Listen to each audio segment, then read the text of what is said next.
नमस्कार, जय श्री माता जी आप सभी को।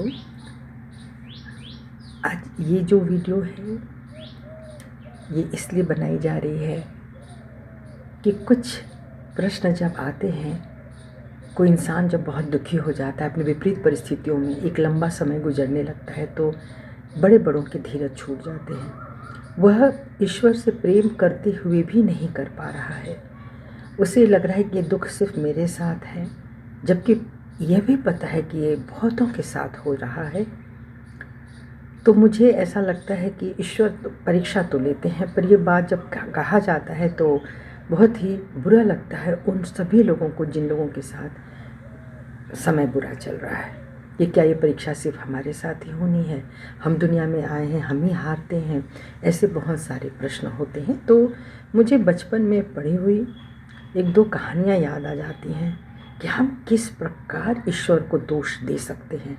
हम ही कर रहे हैं, हम ही प्राप्त कर रहे हैं, लेकिन कब हमारे कर्म सुधरेंगे, यानी कब हमारे कर्म का इम्पैक्ट अच्छा आएगा, शायद वह लंबा समय जब आता है तब हमें दुख होने लगता है। तो एक तो मुझे बहुत ही अच्छा लगता है कि मैं किसी किताब में पढ़ रही थी कि एक बार नारद मुनि ऐसे ही विचरण कर रहे थे और कहते हैं कि वो ऐसे ही आकाश में विचरण करते हैं, वो धरती आकाश सब देख रहे होते हैं।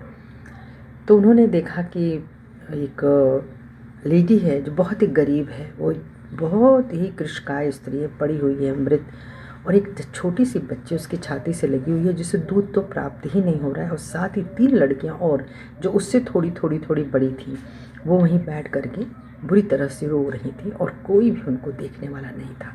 नारद जी का दिल पिघल गया। वो दुखी भी हुए कि प्रभु तुम इतने कठोर क्यों हो? अब इस बच्ची ने क्या बिगाड़ा होगा कि आपने इसके मुंह का दूध भी छीन लिया, इसके माता का आंचल छीन लिया। उनकी आंखों में आंसू आ गए, वो द्रवित हो गए, लेकिन क्या कर सकते थे। जब वो थोड़ा और आकाशीय मार्ग से आ गया तो देखते हैं कि एक बच्चा है, बहुत ही छोटा सा 6-7 साल का बच्चा खेल रहा है।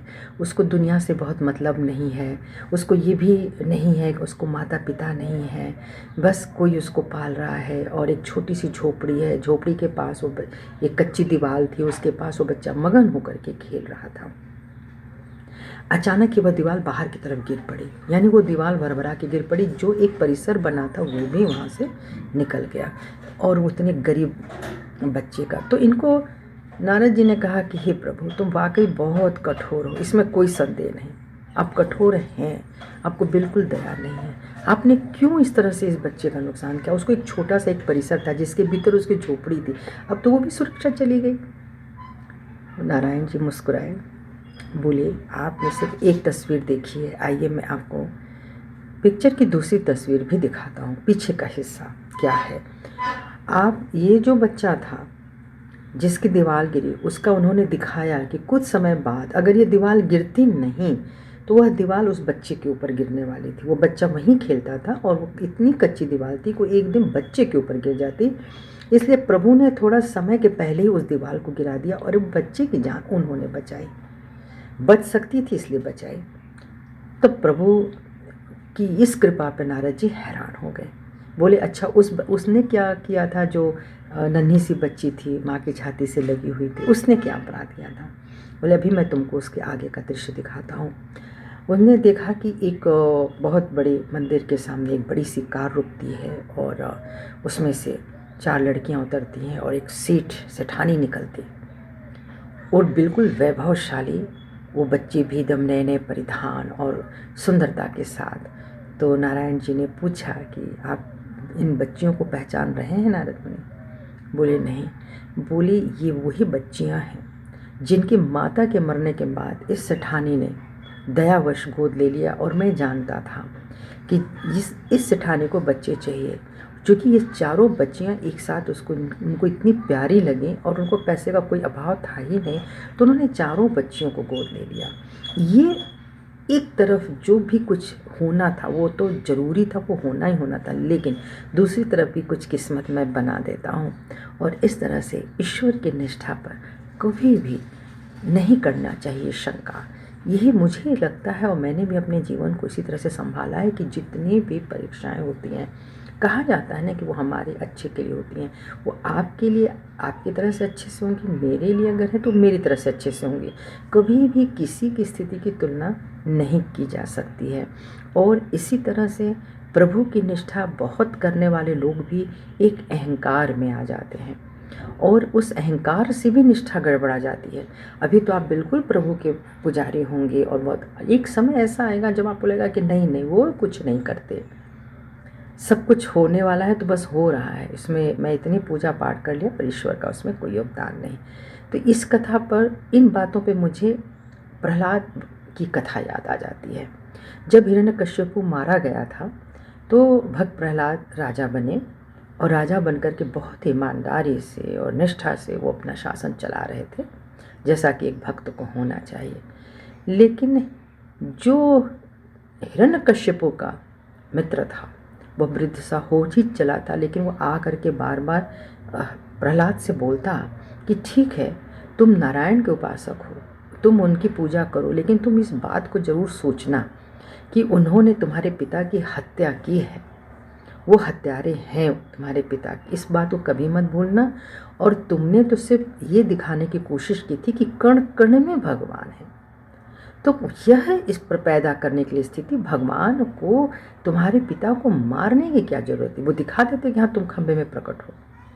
वह इस तरह से उनके दिमाग को फेर दिया कि प्रहलाद भी भूल गए कि उनकी मृत्यु के आने का ये भी एक कारण था कि उसने, हिरण्यकश्यपु ने यह वरदान मांगा था कि उसकी मृत्यु इस तरह से हो कि ना धरती पर, ना आकाश पे, न यहाँ न वहाँ। तो यह जो हुआ है वह होना था, इसलिए सारी चीज़ों को एक साथ मिलाकर प्रभु ने यह तय कर दिया कि इस तरह से वो ललकारे जाएंगे और प्रहलाद जब उन्हें पुकारेगा तो इस तरह से अवतरित होंगे। भक्त प्रहलाद का मस्तिष्क जो है वो फिर गया, वह बहुत दुखी हो गए और प्रभावित हो गए। यानी नकारात्मक बातें बार बार कही जाती हैं और अगर आपका ध्यान जरा सा भटका तो लगेगा कि बस वही व्यक्ति ठीक है, और यही प्रहलाद के साथ हुआ। प्रहलाद ने नारायण जी की उपासना छोड़ दी। श्री हरि देख रहे हैं, मुस्कुरा रहे हैं, लेकिन कभी कभी ना भगवान अपने भक्त को नहीं छोड़ना चाहते, उनसे बहुत प्रेम करते हैं। तब उन्होंने एक कार्य किया, वो एक बहुत ही वृद्ध स्वरूप अपनाते हैं और वहाँ पे जाकर के प्रहलाद जी के सामने पहुँचते हैं। और पहुँचने के बाद देखा कि एक कृष्णकाय वृद्ध प्रहलाद के सामने खड़ा है। तो पहले तो प्रहलाद जी ने उनकी बहुत इज्जत करी, क्योंकि वो सम्मान करते थे सबका। जब उन्होंने उनका सम्मान कर लिया तब उस वृद्ध ने कहा कि भक्त प्रहलाद, तुमने नारायण जी की उपासना क्यों छोड़ दी, मुझे पता चला। तो उन्होंने कहा क्यों, उन्होंने क्या किया हमारे लिए, हमारे पिता की हत्या कर दी उन्होंने। मैंने ये थोड़ी कहा था कि आप मेरे पिता की हत्या कर दीजिए, मैंने कहा था ये प्रकट कीजिए कि कण कण में भगवान है। तो उन्होंने कहा था आखिरकार वो भगवान तो हैं ही ना, और किसी कारणवश उनको ऐसा काम करना पड़ा क्योंकि वो अपने भक्त का अहित नहीं देख सकते थे। तो बोले कि अरे मैं देख लूँगा, वो कोई भगवान नहीं है और ऐसा है वैसा है। तो भगवान ने कहा कि उस वृद्ध ने कहा कि ठीक है, अगर तुम्हें इतनी शक्ति आ गई है तो एक काम करो, ये मैं अपना जो लाठी है वो भी जर्जर है, उसको मैं यहाँ पे गाड़ देता हूँ और तुम उसे उखाड़ दो। उसे उखाड़ दोगे तो मैं समझ जाऊँगा कि तुम्हारे पास बहुत शक्ति है। प्रहलाद को बहुत हंसी आई और उस वृद्ध ने वहाँ पे वो छड़ी गाड़ दी अपनी। तो उसके बाद प्रहलाद उसको उखाड़ने के लिए, क्या है एक हाथ की चीज़ है, ये भी क्या बात है, और करके उन्होंने जैसे उसको उखाड़ा वो तो हिला ही नहीं। प्रहलाद पहुँचा, दोनों हाथों से उखाड़ा, वो नहीं उड़ा, पूरी ताकत से उखाड़ने की कोशिश की, वो नहीं उखड़ा। तब भक्त प्रहलाद को ये लग गया कि बात तो कुछ और है। फिर उन्होंने उनके श्री चरणों में प्रणाम किया और बोला कि प्रभु आप कौन हैं, ये बताएं, मैं समझ गया कि आप साधारण व्यक्ति नहीं हैं, तो आप कौन हैं। तब प्रभु ने उनको पुनः दर्शन दिया और दर्शन देकर के बताने की कोशिश की कि कभी भी अब ईश्वर की निष्ठा पे, उनके प्रेम पर अविश्वास मत करना, क्योंकि प्रभु किसी का अहित नहीं करते हैं। यदि हम बहुत ही गलत रास्ते पर हो जाते हैं तो भले इस शरीर को समाप्त कर दिया जाए, प्रभु चाहते हैं कि फिर वो व्यक्ति अपने आप को समझे, वह आत्मस्वरूप को प्राप्त हो। तो जब कोई इस चीज़ को नहीं समझता तभी ईश्वर को आकर के उन्हें समझाने की कोशिश करनी पड़ती है और लोगों को लगता है कि वो मार दिया गया, वो हत्या उसकी हो गई। ऐसा नहीं होता है। जीव तो यूं भी नष्ट हो जाएगा, लेकिन प्रभु आकर के अगर जब नष्ट करते हैं तो उसके पीछे बहुत बहुत सारे कारण होते हैं। तो कभी भी किसी भी हाल में प्रभु का विश्वास ना करें। आप जिस भी स्वरूप में उनकी पूजा करते हैं अवश्य करें। सबको मेरा प्रणाम। जय श्री माता जी।